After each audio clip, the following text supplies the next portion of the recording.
While Sherlock Holmes had been detailing this singular series of events, we had been whirling through the outskirts of the great town until the last straggling houses had been left behind. We rattled along with a country hedge on either side of us. Just as he finished, however, we drove through 2 scattered villages, where a few lights still glimmered in the windows. "We're on the outskirts of Lee," said my companion. "We have touched on 3 English counties in our short drive, starting in Middlesex, passing over an angle of Surrey, and ending in Kent. See that light among the trees? That is the Cedars, and beside that lamp sits a woman whose anxious ears have already, I have little doubt, caught the clink of our horses' feet." "But why are you not conducting the case from Baker Street?" I asked. "Because there are many inquiries which must be made out here. Mrs. St. Clair has most kindly put 2 rooms at my disposal, and you may rest assured that she will have nothing but a welcome for my friend and colleague. I hate to meet her, Watson, when I have no news of her husband. Here we are. Whoa there, whoa." We pulled up in front of a large villa, which stood within its own grounds. A stable boy had run out of the horse's head, and springing down, I followed Holmes up the small, winding gravel drive which led to the house. As we approached, the door flew open, and a little blonde woman stood in the opening, clad in some light mousseline de soie, with a touch of fluffy pink chiffon at her neck and wrists. She stood with her figure outlined against the flood of light, one hand upon the door, one half raised in her eagerness, her body slightly bent, her head and face protruded, with eager eyes and parted lips, a standing question.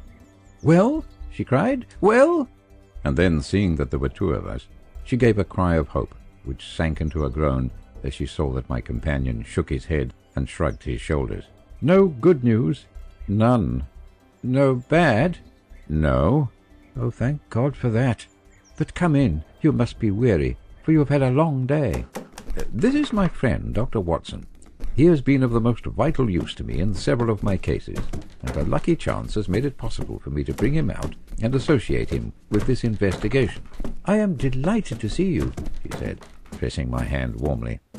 "You will, I am sure, forgive anything that may be wanting in our arrangements when you consider the blow that has come so suddenly upon us." "My dear madam," said I am an old campaigner, and if I were not, I can very well see that no apology is needed. If I can be of any assistance, either to you or to my friend here, I shall be indeed happy." "Now, Mr. Sherlock Holmes," said the lady, as we entered the well-lit dining-room, upon a table of which a cold supper had been laid out, "I should very much like to ask you 1 or 2 plain questions, to which I beg that you will give me a plain answer." "Certainly, madam. Do not trouble about my feelings. I am not hysterical nor given to fainting. I simply wish to hear your real opinion." "Upon what point?" "In your heart of hearts, do you think that Neville is alive?" Sherlock Holmes seemed to be embarrassed by the question. "Frankly now," she repeated, standing upon the rug and looking keenly down at him as he leaned back in a basket chair. "Frankly then, madam, I do not." "You think that he is dead?" "I do." "Murdered?" "I don't say that. Perhaps. And on what day did he meet his death?" "On Monday."